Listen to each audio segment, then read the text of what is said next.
going to talk just a little bit about voting because you are maybe 18. And if you're not 18, you're going to be 18 really soon, and soon you'll get to vote, which is so much fun. Every time I vote, I feel like I just went to a tiny party and got a little hat, an I voted hat that I get to wear everywhere. It just feels really good to vote, so I hope that you do. I'm about to go to the library to vote. Miss Wassink is going to vote. Why does this matter? I mean, the election's in 12 days. I would like to maybe see some different policies being talked about. You look so happy. Yeah, I am excited to go vote. It's a rite of passage. It's fun, right? It is fun to vote, yeah. Oh, it's so yeah, you fun. feel like you're really like crossing off like a big adult thing, and it's fun. But we waited last year, the first day of the pandemic. How long?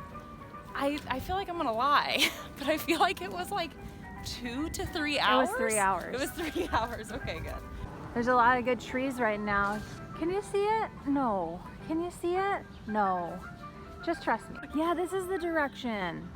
This is it. Look how pretty that is. Is this it? Yeah. Early voting? Let's do it.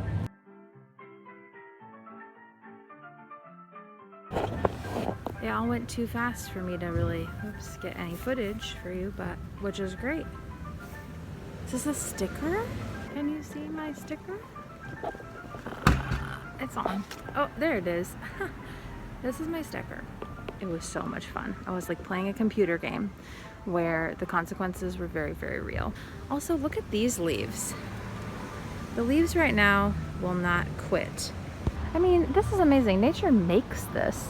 I feel like I've gotten distracted from my go vote. What do you think of those leaves? First off, the leaves are dope. Second off, it felt really, really good to vote. They almost didn't give me the sticker. I had to ask for it. Oh my God. So, you know, that's an important part. But yeah, it feels really great to vote. It took 10 minutes, Yeah. and 8 of those minutes were actually casting the ballot. So, feels great. Yes. But one of the things about voting is that you have to do a little bit of research, which can make it feel a little bit like school in a way, except that your actions can really have incredibly important consequences, which can be a little scary, I think.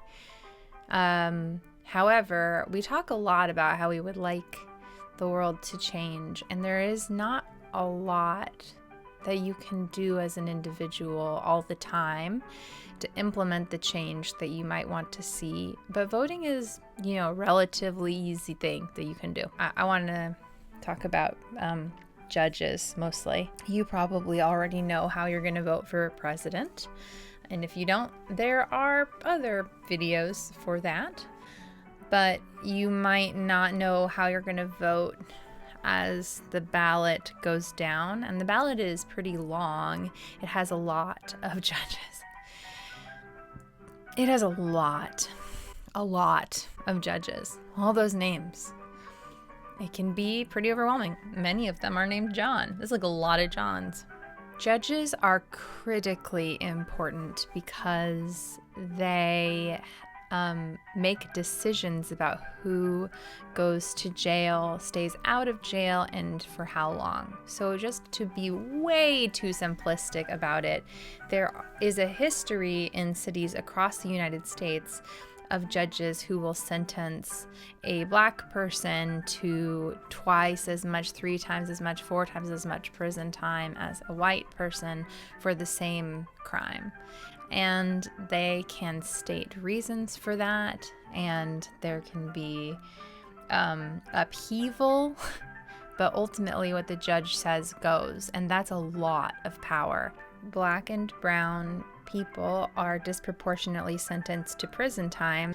Just a couple of statistics, and I am pulling these from the NAACP, but they are proven statistics, so nothing political here.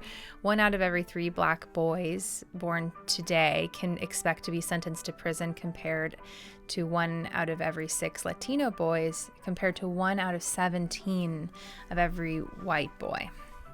That's very startling. African Americans and white people use drugs at similar rates, but the imprisonment rate of African Americans for drug charges is almost 6 times that of white people.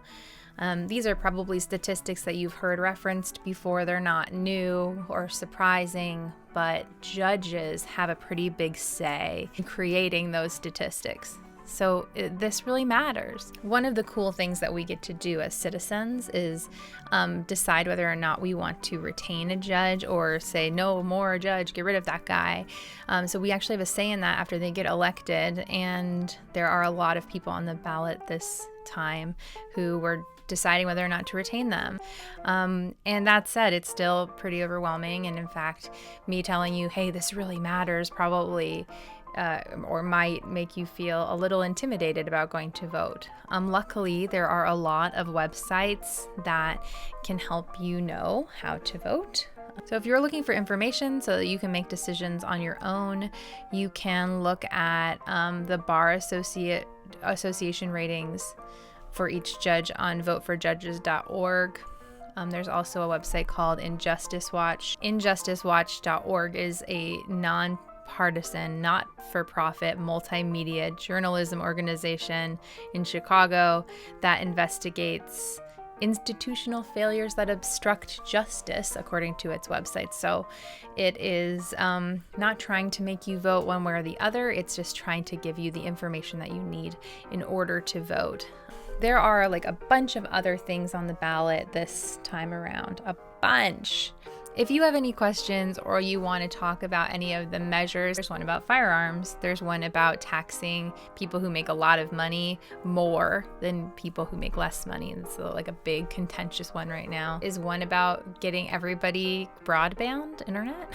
So like there's a bunch of measures on the ballot. If you want to talk about any of those, you can reach out to me or probably your social studies teacher or probably your parents or like a lot of people. People really talk about elections. So you can go into the polling place with your phone and just have it know what you're going to vote, and you just go through and that's fine. You can't take a picture of your ballot.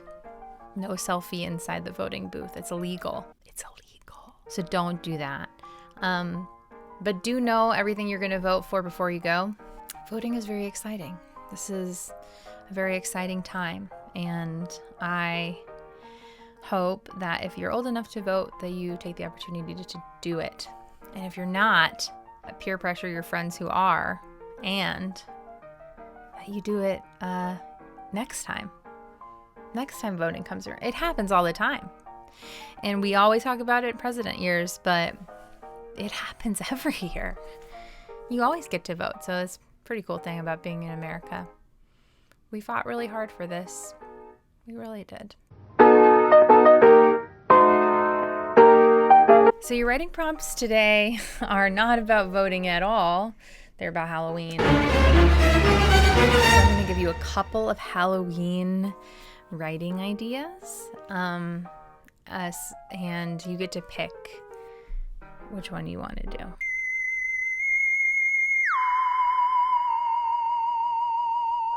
Okay, I'm going to give you 10 story or writing ideas, things to incorporate into a piece of writing. You can choose one of those things or more if you want to. Choose one of these. Weird new neighbors with a secret, a doll or stuffed animal that is alive.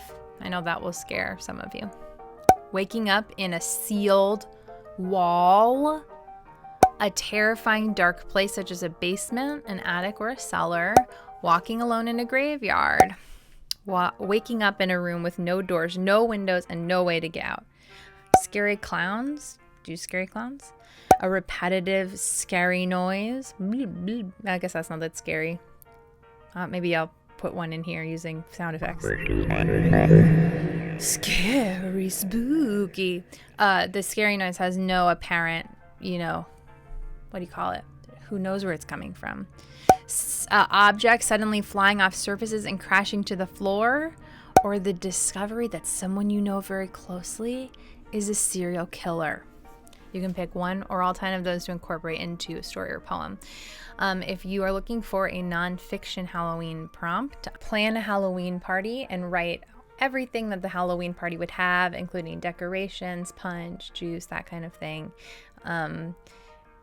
You might choose a theme for your party to go around. So this is sort of like just an exercise in thinking about details. You may also write interview questions for your favorite scary character. And if you want, you can use the questions to ask a friend or relative who's pretending to be the character. That could be a fun game. I know that you have nothing but time to play games with your relatives. So those were the requested spooky